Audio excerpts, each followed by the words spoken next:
I love, going to church every Sunday. We have our church crew. Shout out to Vinny. I miss them. Last weekend, like we literally religiously go to church every Sunday.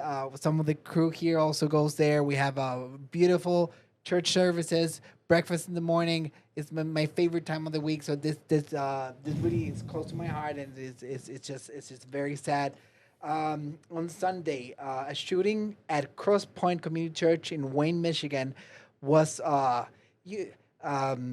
attacked by a 30-year-old suspect with a truck, allowing security guard to fatally shoot the assailant before he could enter the building. All right, so he was stopped by one of the security guards, and then the security guard was also wounded with a gunshot to the leg, but no other congregants, that's a good word, were harmed. Can we play the video? Yeah, it's not a video of the shooting, I don't think. It's a video of the site. Yeah, it was a recording inside the main sanctuary. Nothing graphic. So of everyone escaping, yeah, basically. It just shows the chaos that broke out here. Yeah.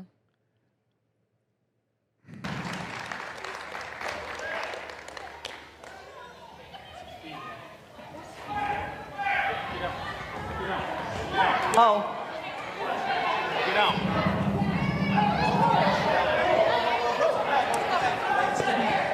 Come on, everybody to the back. Please, everybody come to the back. Come to the back. Don, they gotta come.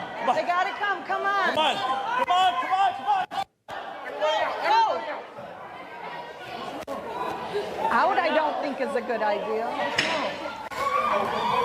Come on here.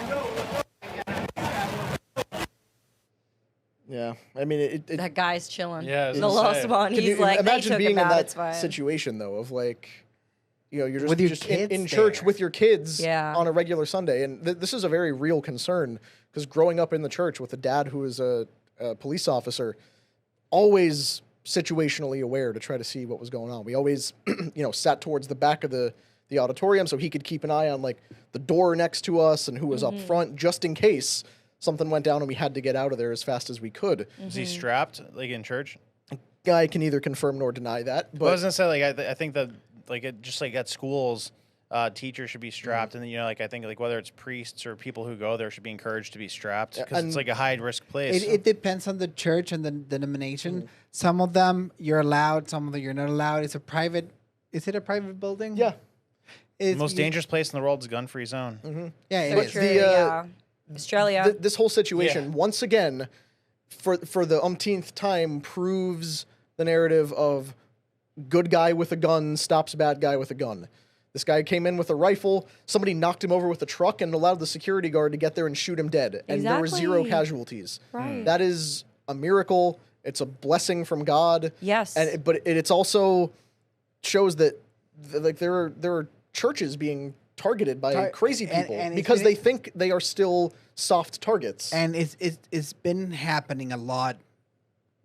It happened a lot this weekend, all right? Well, before we do that, throw up the last picture real quick, because I saw as soon as that video came out of the shooting happening, everybody was like, this is the Iranian sleeper cells triggered. They're going after churches. Everybody stay strapped. Everybody stay on your guard. This is actually the driver's license photo of the guy, not an Iranian sleeper agent. If we can go to the last slide real quick. His name is Brian Anthony Browning. Yeah. Jake, if we can go one back. There we go. So, not an Iranian sleeper agent. He seems like your run-of-the-mill nut job who got a hold of guns. His mother was a member of the church at one point. So, they're still trying to figure out a motive. Christianity's under attack. I doubt we'll get an answer to that. Here and everywhere. Wasn't there within the same week? Was it in South Africa? There was an attack on another church somewhere internationally as well. I think that's we're going up to next. Oh, okay. And, Cool. Unfortunately, people weren't as lucky in that one. That's in what Syria. This happened in Syria. Syria, yes. Syria. It was the Mar Elias Greek Orthodox Church in Damascus.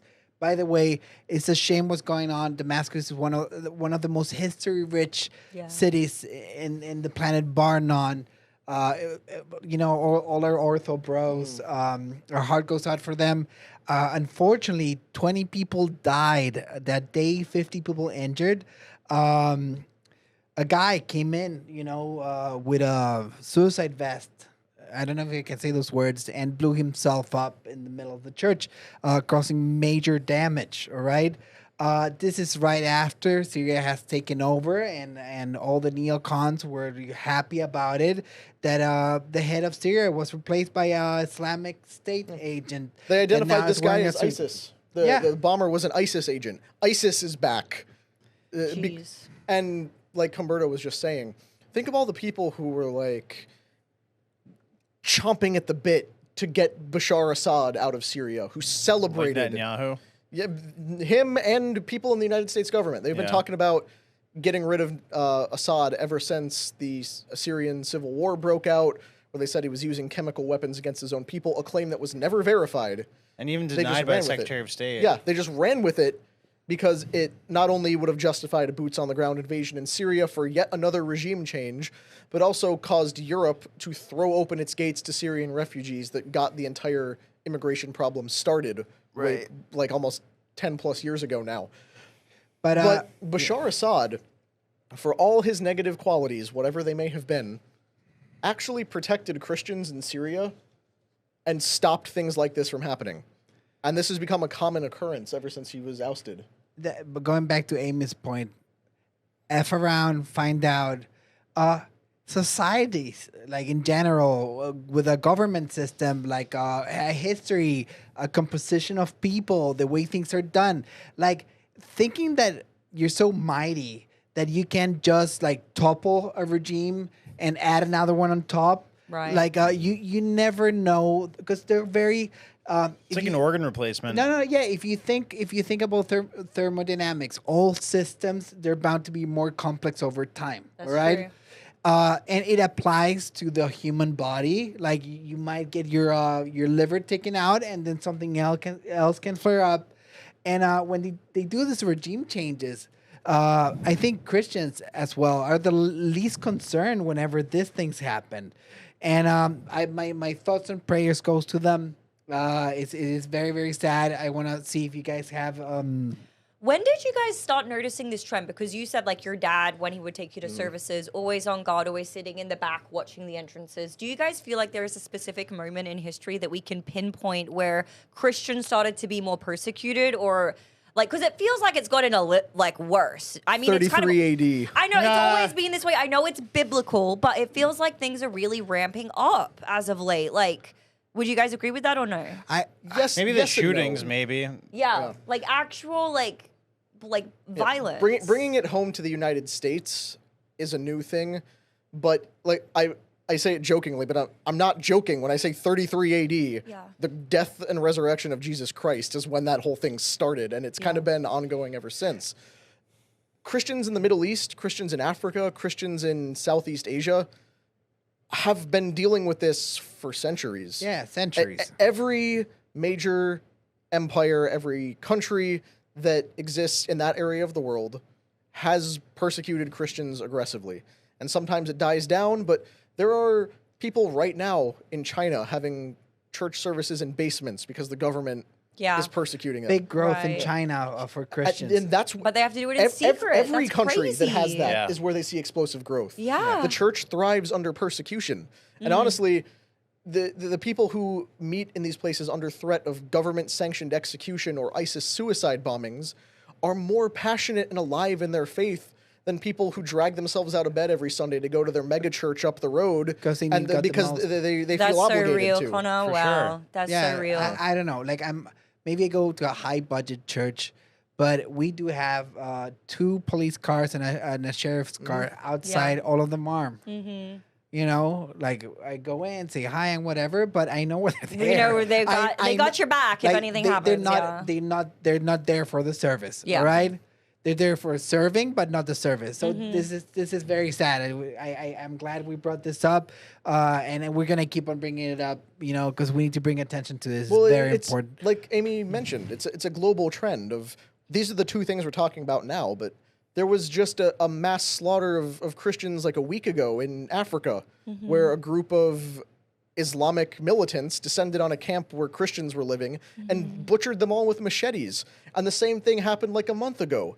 And then even you look in the West there have been like 80 plus churches burned down in Canada, most of it predicated on the completely fabricated story that they found the remains of indigenous children buried under the churches. Oh yeah, I remember hearing that story. They said, oh, well, using some ground penetrating radar, we found that there was mass graves, and then they excavated all the mass graves and didn't find a single body, but they got what they wanted, which was activating the headline. Radical agitators to go start burning down churches. Yeah, because whether it's Islamic militants or angry Canadian leftists, there is an ongoing campaign to suppress and destroy Christianity, as has always been the case. I mean, and these are very extreme examples, but even today when we film Dangerous Conversations, that one which comes out on Friday, by the way, guys. Yes. Connor has been so amazing at producing the show for me, as he does with this show. But he pulled up a clip of this woman who was literally for praying silently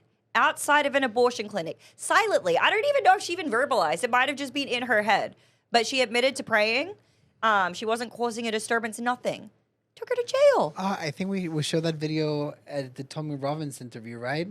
It's insane. So if you like this clip, click right here. And if you want to see more like it, click right here. Stay angry, Patriots.